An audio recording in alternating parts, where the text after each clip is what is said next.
Yo les artichauts, bienvenue sur cette nouvelle vidéo. Déjà, joyeuse Pâques à tous. C'est vrai qu'aujourd'hui, c'est le jour de Pâques. Alors, je me suis dit, je vais faire peut-être une vidéo spéciale Pâques. Alors, spéciale, c'est pas la vidéo la plus spéciale de la chaîne non plus parce que c'est juste un autre épisode de Pays sur 10. Mais je sais pas si vous connaissez l'existence de l'île de Pâques. C'est une petite île en plein milieu de l'océan Pacifique. Je dirais que c'est au milieu de nulle part au final. Et c'est assez connu pour avoir les statues Moai, vous savez, ces statues qui sont aussi représentées par un emoji que beaucoup de gens utilisent, enfin que beaucoup de jeunes personnes surtout de la génération alpha, je dirais, qui utilisent ça. C'est un peu pour montrer le charisme, on va dire. Et du coup, cette île de Pâques, ce n'est pas une île indépendante, malheureusement, j'ai envie de dire, parce que sinon j'aurais clairement fait une vidéo là-dessus pour Pâques, mais ça appartient au Chili. Du coup, je me suis dit que euh, le truc le plus similaire à un pays sur 10 sur spécial Pâques que je pouvais faire, c'était le pays à qui détient l'île de Pâques, c'est-à-dire le Chili. Donc voilà, bienvenue au 17e épisode de Pays sur 10, le pays sur 10 du Chili. Alors, du coup, juste avant de commencer, je vais rappeler ce que c'est le concept de Pays sur 10. Donc en gros, j'ai 5 critères à noter sur lesquels je vais noter les pays sur 10, 5 critères sur 10. Donc c'est le drapeau du pays étudié, les gens, la population, niveau accueillant, bienveillant, tout ça. La nourriture, en général, je me base sur le plan national si je ne connais pas trop la nourriture de ce pays. La sécurité, cette fois, je me base sur l'indice de sécurité qui est renouvelé tous les ans. Donc là, il y en a un nouveau du coup. Et la beauté générale du pays, donc ça peut être et naturel et architectural. En général, je me base plutôt sur naturel quand même. Et sauf que du coup, quand il n'y a pas trop de nature, là, je me base plutôt sur architectural. Et quand des deux, ben, ça donne une mauvaise note, quoi. Et du coup, ces 5 critères additionnés, puis divisés par 5, ça nous fait un total sur 10. Et le but après, pardon, c'est de faire un petit classement du coup des 200 pays que je veux faire. Là, je suis à 17, donc ça va prendre un petit peu de temps. Sachant que je fais normalement, je suis censé sortir un épisode de pays sur 10 toutes les 2 semaines. Alors là, ça a techniquement été respecté parce que la dernière vidéo que j'ai sortie c'était il y a 2 semaines, mais non, en fait, normalement, c'est une fois tout, genre une fois sur deux, les épisodes de pays sur 10. Et l'autre fois sur deux, c'est des concepts plus originaux parce que sinon, ce serait un peu chiant et c'est pas vraiment le concept de ma chaîne. Je m'appelle pas Pays sur 10 non plus, je m'appelle Le Loup. Donc voilà. On va enchaîner directement du coup. Enfin, je sais pas si j'ai fini ma phrase d'avant, mais c'est pas grave. Je voulais juste dire que le but à la fin, c'était de faire un classement du coup du meilleur au, non, du pire au meilleur pays, pardon, sur les 200 que je compte faire. Voilà. Alors, on va commencer par le drapeau du Chili. Donc, c'est un peu dur à expliquer, mais en gros, déjà, il y a une partie tout en bas, donc il y a un haut, il y a un bas, et tout en bas, c'est tout rouge. En haut, c'est encore une fois séparé en deux, à peu près au milieu, je pense. La partie droite, c'est du blanc. La partie gauche, c'est un carré bleu avec au milieu une étoile blanche. Donc voilà, c'est un petit peu plus original que ce qu'on a d'habitude. Je dirais que c'est un peu le drapeau des États-Unis divisé par, voilà, le drapeau des États-Unis que vous avez juste au-dessus de moi, divisé par 50, on va dire. Enfin, niveau étoile, c'est divisé par 50 et niveau bande, c'est divisé par 13. Enfin, oui. Euh, et je trouve que c'est un drapeau moyennement original parce que certes, il est plus original que les tricolores, mais niveau couleur, déjà, c'est les mêmes, c'est vraiment les trois couleurs les plus basiques, donc blanc, bleu et rouge. Et ça reste quand même juste un bicouleur. Donc littéralement juste le drapeau de la Pologne qui est franchement très peu original. On en parlera dans le pays sur 10 de la Pologne. Avec juste un petit carré bleu avec une étoile blanche dedans. Et on va pas se mentir, les petits carrés en haut des drapeaux, c'est pas ultra original. Les étoiles blanches, c'est pas original. Ça fait un tout qui... donc c'est une structure assez originale, mais en fait, les différents éléments du drapeau, c'est pas original. Donc j'ai décidé d'attribuer une note un peu plus supérieure que si c'était un tricouleur simple avec des couleurs basiques. Donc j'ai attribué la note de 7 sur 10 parce qu'en général, un tricouleur basique, je mets un 5 ou un 6, donc je me suis dit là, un 7, ça passe. C'est la même note que j'avais mis à l'Allemagne et à la Hongrie, je crois, qui ont des couleurs un petit peu plus funky que les tricouleurs d'habitude. Donc voilà, je pense que c'est un bon équilibre. Les gens, les Chiliens, comment ils sont les Chiliens? Alors, je préfère vous le dire d'avance, je ne connais pas de Chiliens. Je ne connais aucune personne qui vient du Chili, malheureusement. Mais en vrai, de ce que j'ai entendu des Chiliens, apparemment, ils sont franchement assez chill. Et je pense que c'est parmi un des peuples les plus développés d'Amérique du Sud. Enfin, par peuple, je veux dire, genre une des populations les plus développées d'Amérique du Sud, quoi. Parce que, ben, en fait, ils sont juste tellement en avance par rapport au reste de l'Amérique du Sud. Enfin, personnellement, je trouve que le Chili est bien plus en avance, que ce soit même, enfin, financièrement. Donc, je me dis que ça veut dire que les gens doivent quand même être assez, ben, du coup, ils doivent être assez intelligents et assez modernes, on va dire. Ils doivent être assez modernes. Du coup, j'ai décidé de, parce que d'habitude, quand je connais pas les gens, je mets un 6, un 7. Là, je me dis quand même, les Chiliens, on entend, enfin, personnellement, de tout ce que j'entends, je n'entends jamais de mal. Du coup, forcément, ça n'aide pas que je connaisse aucun, mais j'ai décidé de mettre la note de 8 sur 10.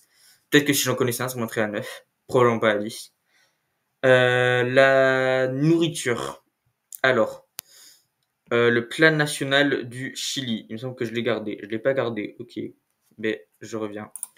Ok, donc le plat national du Chili, c'est la cazuela. C'est une soupe avec dedans soit du poulet, du bœuf ou de l'agneau.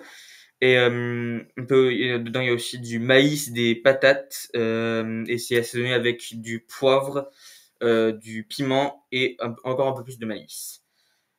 Donc c'est la cazuela. Et ben en fait, c'est vraiment le premier truc que j'ai vu que je me suis dit quand j'ai vu ça. Ah oui, il y a aussi des légumes à l'intérieur. Le premier truc que je me suis dit quand j'ai vu ça, c'est vraiment c'est du couscous, mais au lieu de la semoule, c'est des patates quoi. Enfin, c'est vraiment l'impression que ça me donne. En tout cas, je sais pas vous si vous trouvez pareil, mais franchement, moi personnellement, j'ai vraiment l'impression que c'est le couscous de Wish quoi. Donc le couscous, je trouve que c'est pas mal, c'est assez bon. Euh, Personnellement, je trouve que ça va pas briser, genre ça va pas créer quelque chose de nouveau, ça va pas me révolutionner la vie. C'est juste ça passe, c'est bon, ça va. Et ça, je me dis que ça doit être le couscous, mais encore un peu genre downgrade, quoi. C'est un glow down, clairement. Du coup, j'ai attribué la note, je me rappelle plus, de 6 sur 10. Parce que, encore une fois, on y revient, ça fait à moitié plat de cantine, un plat de cantine un peu élaboré quand même, on va pas se mentir là-dessus, donc ça vaut pas un 5 je pense. Mais enfin, c'est pas ultra original et ça doit pas être ultra riche culinairement ni gustativement, donc voilà. Ensuite, on a la sécurité. Alors celle-là, je me base sur l'indice de sécurité et franchement, donc l'indice de sécurité, ça va de 1 à 3,5, sachant que 1 du coup c'est le meilleur, c'est vraiment plus tu te rapproches de 1, plus tu es sécurisé quoi. Et le Chili, j'en entends tellement de bien que je m'attendais vraiment à trouver genre 1,3, un truc assez fou pour un pays d'Amérique du Sud, ce qui aurait valu un beau 9 sur 10. Et en fait, j'étais assez surpris de voir que le Chili n'est qu'à 1,9. 1,9, donc on est à peu près au même niveau que la France et le Maroc. Donc, se dire que le Chili, c'est à peine plus sécurisé que le Maroc, sachant qu'au Maroc, franchement, quand je suis allé, c'était pas dangereux, mais enfin, ça se voit que t'es pas en Norvège ou en Finlande, quoi. Enfin, c'est c'est pas ultra safe. Il y a des coins craignos. Il y a donc le Chili, ça m'étonne un petit peu que ce soit à peu près au même niveau. Mais c'est un indice de sécurité qui le dit. Et franchement, vu que je suis jamais allé au Chili et que je connais personne qui est allé au Chili, je peux me baser que sur ça, que sur l'indice de sécurité. Du coup, je vais les croire. C'est la version récente, c'est la version 2025, c'est la toute nouvelle version de l'indice. Donc je vais les croire et je vais attribuer la note correspondante à une note d'1,9 qui est de 7 sur 10. Franchement, ça m'attriste un peu. Je m'attendais vraiment à ce que je puisse donner un 9 sur 10 au Chili, mais visiblement pas. Ensuite, la beauté naturelle du Chili. Alors, je trouve que le Chili, bon, déjà, il faut qu'on parle du désert Acapa. Je crois qu'il s'appelle comme ça. Acapa, peut-être. Non, je sais plus, en vrai. Acarapa, je sais pas. Bref, c'est un truc avec un A. Et du coup, c'est un désert au nord du Chili, je crois. Euh, c'est un désert ultra sec, ultra. Ben, il me semble que c'est le désert chaud le plus sec au monde. Donc voilà, c'est, enfin le désert le plus sec au monde tout court en fait. Donc forcément, ça donne pas trop envie d'y aller là. Donc je pense que il y a des coins du Chili, notamment au nord, où ça doit pas être forcément très joli parce que ça doit être ultra répétitif. Mais vers le sud, vers toutes ces îles-là, il y a plein d'îles au sud du Chili, c'est incroyable. Là, il y a des glaciers, c'est ultra vert, mais aussi ultra blanc parce qu'il y a beaucoup de neige. Et bah, en fait, c'est vraiment dans la cordillère des Andes, le Chili. Cordillère ou cordillère, je ne sais pas. Et du coup, je pense que ça doit être vraiment à voir le Chili, ça doit être à voir à visiter.